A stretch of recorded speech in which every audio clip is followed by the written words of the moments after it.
Hey, everybody, and welcome to the True Crime Squad.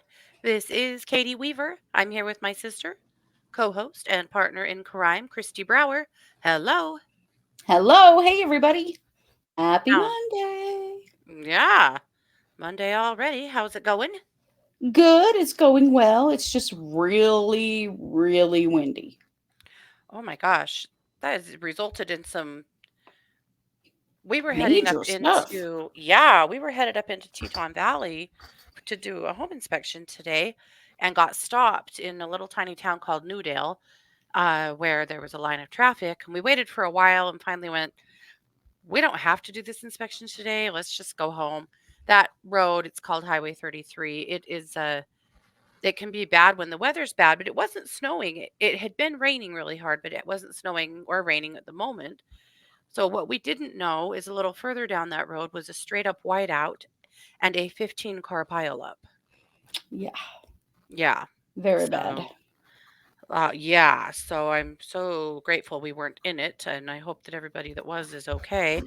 But while that was No. all happening, there was another terrible wreck on the other side of town where we also could have been. I feel like we like dodged bullets right and left today. It was really weird. Gosh. Rescue vehicles everywhere, stop traffic everywhere. It was crazy. What a day. Yeah. It's been a wild, wild day. A good day to Mhm.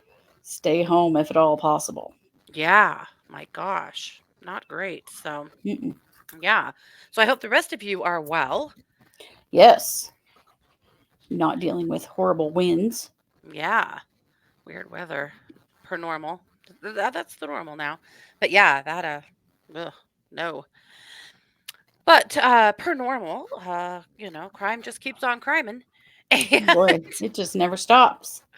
we have got a lot going on in the crime world. So we've got a mix for you today. I think of some really wild stuff, some updates, and just everything in between. So, Christy, Yeah, I'm going to I think let you so. kick us off with, oh, Idaho.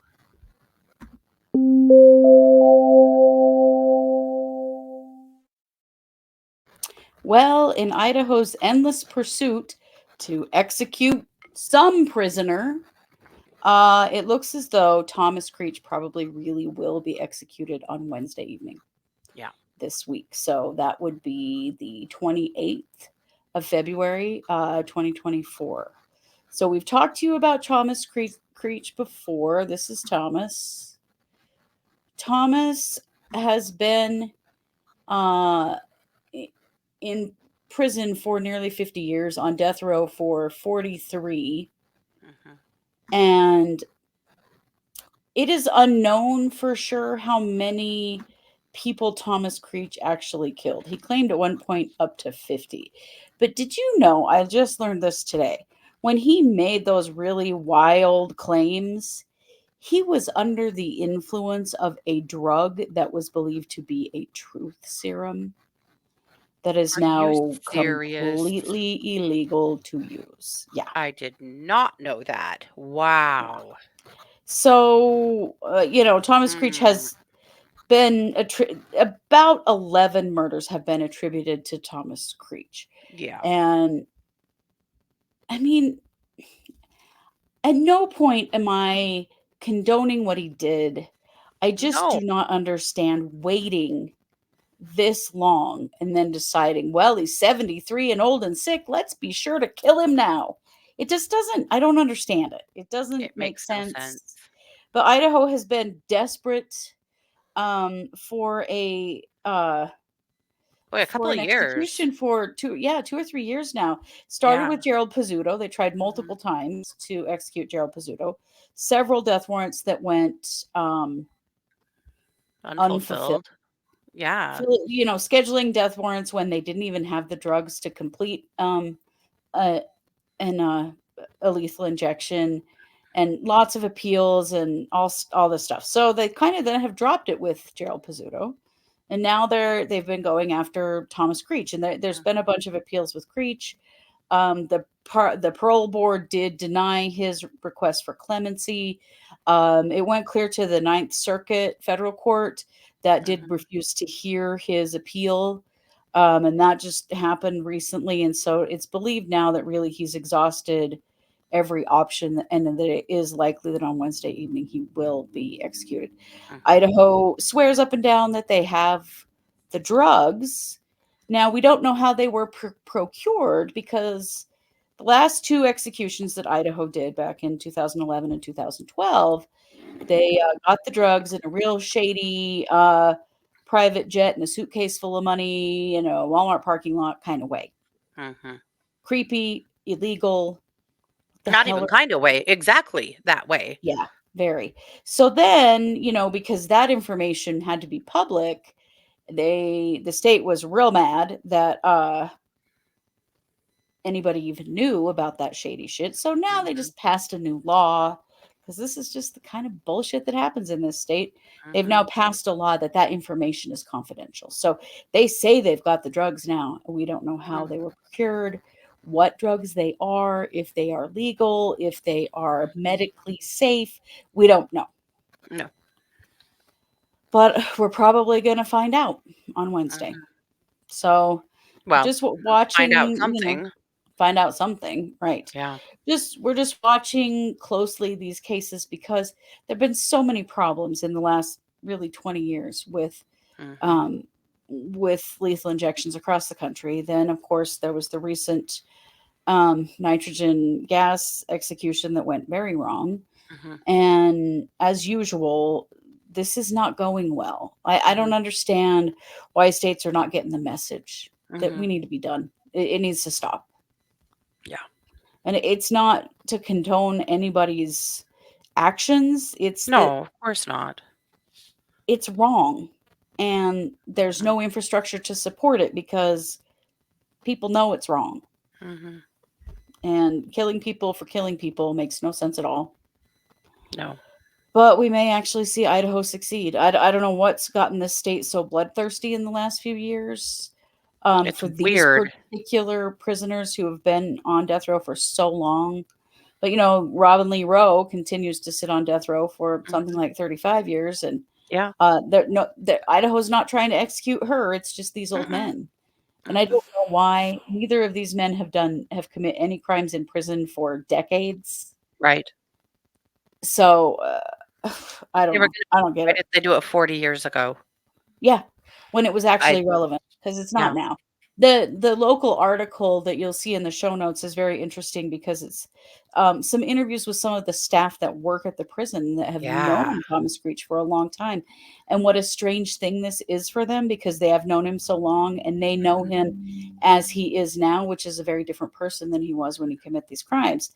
And it's strange. Like there's a sadness around it for these folks.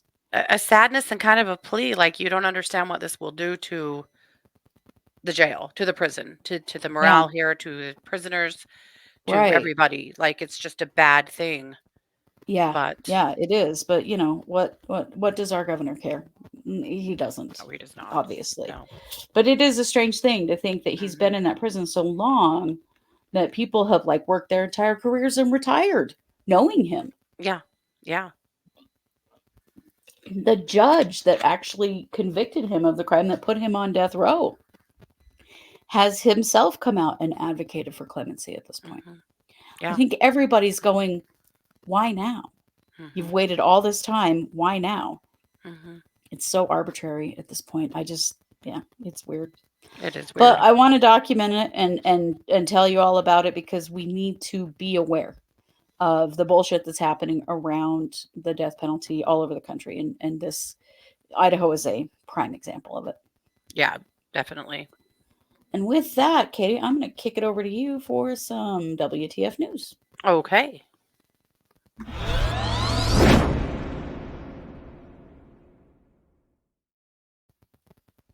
Do you know what this is? Grits, maybe, or quinoa? No, Hmm, it's a weapon. it It's is. also grits. But Okay. there was an A incident. weapon? What? There was a incident not too long ago. This won't surprise you that this happened in Florida. But apparently, Mm, already not shocked. yeah, apparently there is a lady who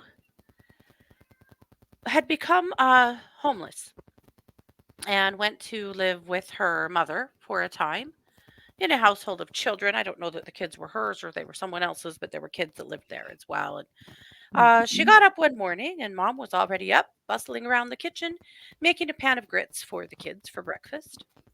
And Okay. the villain of this story popped a pizza in the oven for breakfast. Okay. And mom said, "No, you're not eating that for breakfast. These kids aren't eating that for breakfast. Eat grits or toast or some other breakfast food, but we're not doing this. We're not eating pizza for breakfast." And they had a fight over whether pizza could be considered a breakfast food. I'm going to go out on a limb here and assume that mom was buying the groceries, you know? I would think And probably. I mean, have I although, myself eaten pizza for breakfast? Yes. Did I cook it in the oven though? No. It was like no, leftover from the day before. yeah. Mm. And But she I had mean, kids here that she was trying to feed grits for ah, breakfast, who mhm. now, of course, weren't going to want grits for breakfast. They were going to want pizza for breakfast because who the hell wouldn't, right? Right. So a fight Ooh. ensued, in Uh-oh. which the villain of the story took a handful of grits and hit her mother in the face with them with a hard smack. Oh, okay. Were they hot? Yeah. Okay. The police were called. When the police Wow. got there, the daughter met them at the door and told them a big tale about how her mother had just hit herself in the face with a handful of grits to try and make it look like she was the victim or something. Oh my God. Okay. Once the police got into the house and had a conversation with mom, it was clear that actually, no, she'd been assaulted by breakfast food. And, Oh uh, boy. and the daughter was charged with, I believe, a simple assault. But so just so you know, those hassles over what you're going to eat for breakfast, lunch, or dinner could result in an assault. I mean, what's next? I really oatmeal? I don't know. A Cream of breadstick wheat? in the eye? I I don't know. The grits, I mean, it was a little excessive, I think, to slap with grits. The police said that she still had grits on her face and dried in her hair when they got there, and a handprint on her face. The crime was evident. Ah, So yeah, yeah. She preserved the scene. so Wow. when in doubt, leave the grits out. I don't know. I don't know Yeah, what to okay, yeah, say. yeah, yeah. That Grits cracked every me up day so. doesn't keep the police away. I don't. I guess so. Or I don't know, just be a good house guest. Maybe there's that. Maybe there's that. Yes. I think Ooh. what my kids used to say, I didn't even teach them this, so I don't know who did, but they used to say, "You get what you get and you don't throw a fit." Well, Mhm. I think she could have perhaps remembered that. But then again, Perhaps, yes. maybe she really hates grits that much. I don't know. It's hard to say that the choice of breakfast food was this important, but apparently to someone. It's worth catching a charge.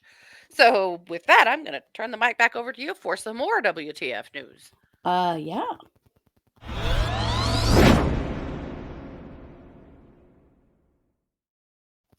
So we have not heard really much of anything around the Cassidy Rainwater murder until recently.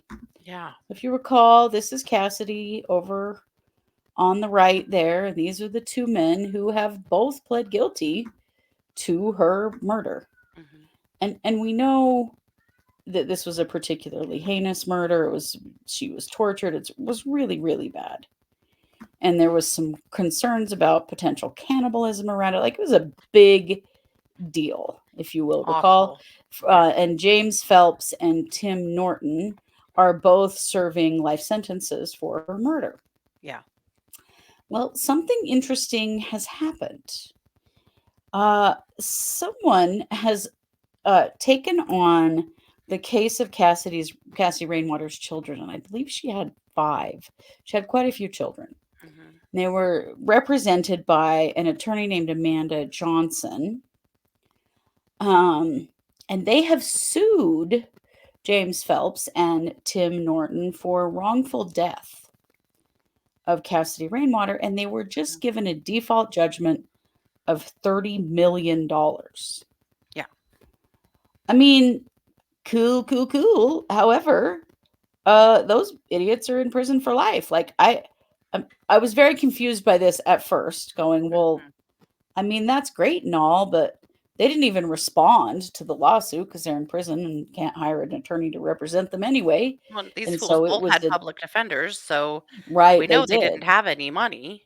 No. So this was a default judgment against them, which I mean, the 30 million, that's great if it actually existed. Certainly her children should, you know, receive that money, but there just isn't any money to be had. And so I was real confused about what this is actually for. But here's the thing, and this is just interesting. All these things are specific to various states, so they won't receive anywhere near 30 million because Phelps and Norton don't have any money. But the recent judgment is a requirement for the application of an award from a tort victim compensation fund, and that fund caps at $300,000. Also, if Phelps or Norton ever garnered any assets, if they received like inheritance or anything while Yeah. they were in prison, that would be subject to garnishment. Like Mhm. anything that they do have is subject Mhm. to responsibility for this, Mhm. according to Missouri law. But apparently, they had to win a case against them in order to qualify for this tort victim compensation fund. Wow, And the award there caps at $300,000. So, that's I wild. mean, I definitely think there should be money for these kids. Mhm. It sounds like it's going to be put into a trust of some sort for them for when they turn 18, because of course this is a tremendous loss for them Yeah. and the trauma that they've been through. And I'm really happy to see that they're going to get something. Mhm. But I don't know. It's pretty strange. I wish the 30 million existed so they could get it, but it really doesn't. Yeah. But I what a wish it did strange too. They deserve that. I mean, we have crime victims compensation fund here in Yeah. Idaho too, but I've never seen anyone have to sue their perpetrator in order Yeah. to get access to it before. So Missouri, Yeah. that's a thing in your state. You might want to look into that because that's kind of Yeah. odd. It's Because they just had to get an attorney and then go through the whole court process in order to yeah. then win that so that they could then get access to the money. But I mean, they have already pled guilty, been convicted, and are serving time for this. It's not like it's a question that they did it. So I find the whole thing kind of, I'm a bit flummoxed. That's why I called it WTF news. But Mhm. I hope that those kids get every penny that they are due, Yeah. that can possibly be rounded up for them. Absolutely. Yeah. Yeah, just interesting how Yeah. everybody does things a little differently. It's good to know Definitely. because it's not our criminal justice system is very varied from state to state. Very much. Yeah. That's Yeah. wild. And with that, Katie, I'm going to kick the mic back to you for a crime news update. Yes.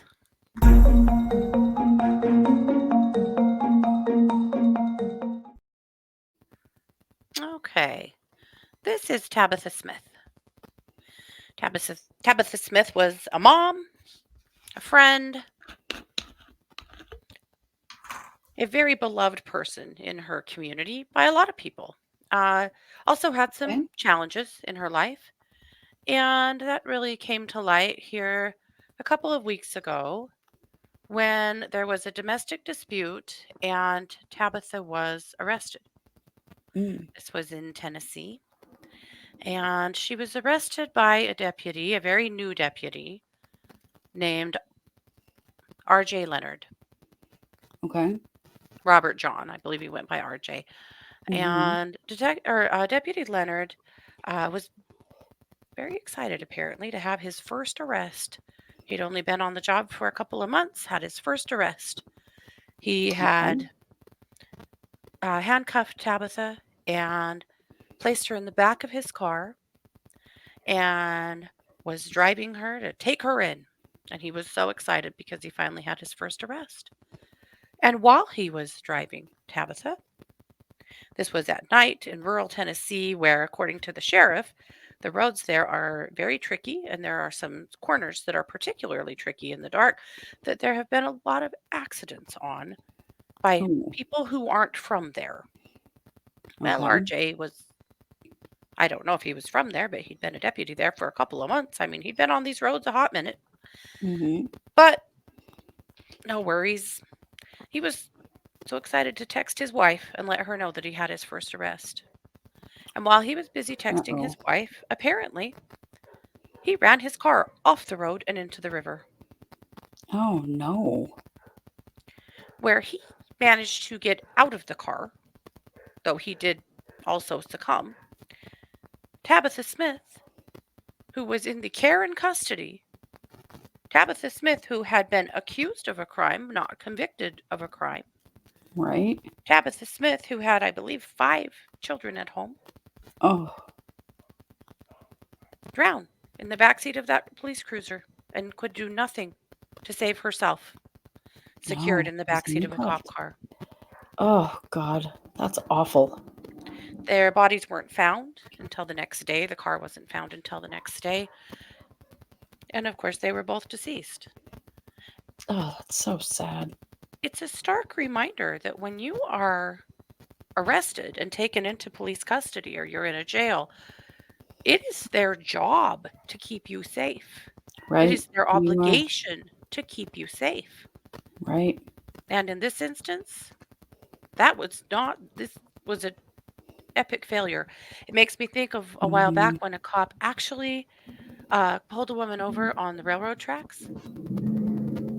Oh, You remember this? yes. He was Yes. parked on the railroad tracks, and when the train came, he bailed out and ran away and let that woman take a hit from the train. And I believe she Yeah. lived, didn't she? But she was She horribly did hurt. live, but it was, Yeah. yeah, it was awful. Yeah. Just a Yikes. stark reminder to all of us that when you are taken into police custody, you have rights to be safe. Yes, You you have the do. right to not be driven into a river or left on a railroad track or anything else. Right. And this is just it's a Mm. bad deal. It's a really bad deal. I'm so It sad is. for her That's, family, and I'm sad for his family too. It's terrible. oh, His yeah. poor wife, Right? he's one minute he's texting her celebrating, and then she never hears from him again, just to Yeah. find out his body's drug out of the river the next day. Oh, that's so sad. Wow. It's awful. But everything I've read about this really upplays him and says practically nothing about Tabitha. So I wanted to show you her Right. face. Yeah. Because what happened to Tabitha is a travesty. What happened to Tabitha is wrong. It is a Yeah. crime in itself, in my opinion. This should It have is. never, never happened. This is a person No. who was accused of a crime, just like Right. any one of us could be accused of a crime. Right. And restrained in the back of a police car, could not Mhm. protect herself, couldn't try to swim out or anything. No, no. That's so terrible. He did. It appears that he did manage to get his own door open and get out, but he didn't live. But not Tabitha. She had She no didn't have shot. that option. Oh, that sucks. It's That awful. sucks a lot. Yeah. Well, let's lighten up for the rest of the show. I'm going to turn it over to you Let's for do. Dumb Criminals. Yes.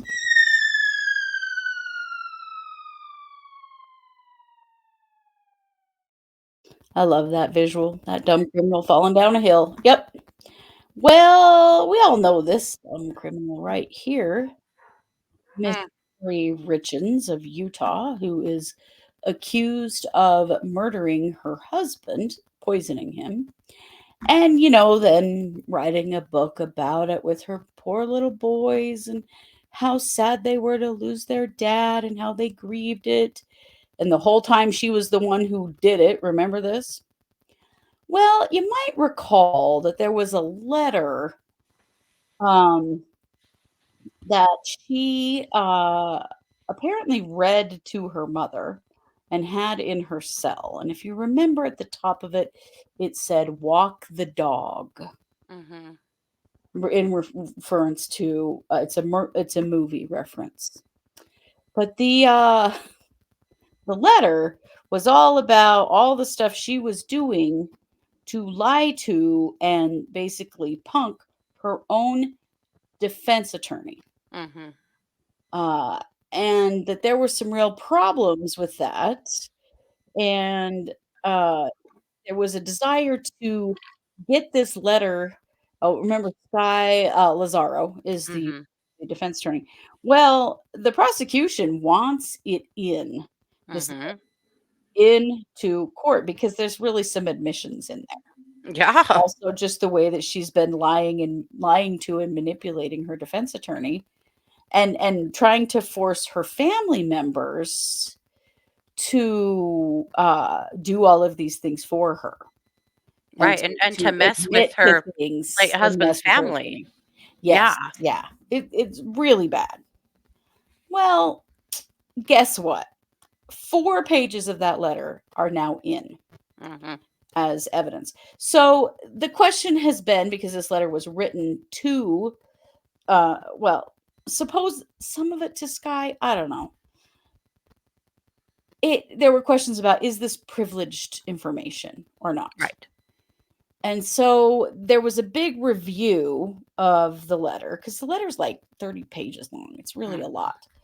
Um, to determine, like, can this be, is this privileged information, or can some of this be in? Yeah.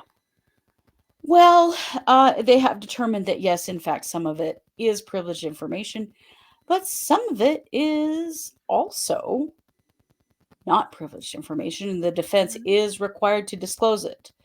4 pages of it that are called letter number 2, and that there's good cause that information does need to be in, Mm-hmm. which is pretty awesome because it's all this subterfuge Kori was trying to create Mm-hmm. with other people to make it look like she was not the one that procured the drug that killed her husband, and Mm-hmm. a bunch of other stuff. She's just so incredibly full of shit, Mm-hmm. Manipulative. and Wow. so dumb because Mm-hmm. she wrote all this stuff down, and Isn't she's in this the same jail. letter that she asked her mother to have Sky smuggle some Crest white strips into the jail to her? Yes, it is. Yeah, that was part of it.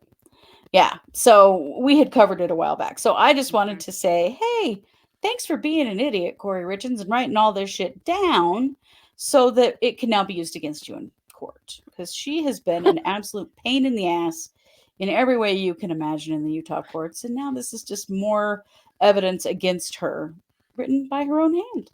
Well, when this first came out, wasn't one of the arguments that she's actually writing a novel and that Yes. these were actually just pages of her novel? Yes, that she tried to say that these were pages of her novel. This wasn't real. Stop freaking out. It's not that big of a deal, except that it was, like naming her attorney, her mom, Mm-hmm. her brother, like individual people that are actual real people that are, Mm-hmm. affiliated with her. So, yeah, Yeah. she tried a whole lot of bullshit, none of which worked. So, she's my So dumb criminal of the day. so wait. So it's a letter. It's a book. It's not real. Don't freak out. But also, it's privileged communication between me and my attorney. Yeah. There's been a lot of Got doublespeak it. around it. And they finally narrowed it down that there are 4 pages that are most definitely nefarious bullshit that do have to be shared with the prosecution and added to the record, and, can be evidence. We'll take it. Oh, Kori. Bitch. Dumb AF. Yep. Oh my God, she really. Bye bye. And with that, Katie, I think I'm going to wrap us up here. You're going to wrap us up Hmm. with some creepy crime. Yes.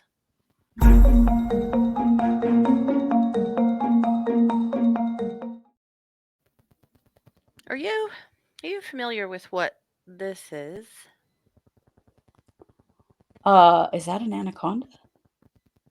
No. Oh, No. it's like a big snake. It's a big snake. Yeah. Uh-huh. This is it's a python. Oh, it's a python. It's a Okay. python. I just wanted to show you what these pythons look like before I tell you about why it matters. This is a Burmese Uh-oh. python. Uh, Okay. well, a couple of years ago, a man was coming across the border between Canada and the US. And all I can imagine is when when he was walking up to the customs agent, that they looked at him and went, "Are you just happy to see me, or you got 3 snakes in your pants?" Oh no. Oh. Because he had 3 snakes in his pants. Oh, good God. This is Calvin Bautista. So he crossed into northern New York with the hidden snakes, actually on a bus from Montreal to New York. And the snakes were hidden in the inner thigh of his pants, Oh God. tied in snake bags tied to the drawstring of his pants. Why, dude? What? So if you're curious, this is what a snake bag looks like. Essentially, just kind Okay. of a cotton, meshy kind of bag that's breathable, Yeah, And to be fair, I can't imagine these snakes were very big. They couldn't have been. But I would hope. Burmese pythons have become a problem in the US, in Florida particularly.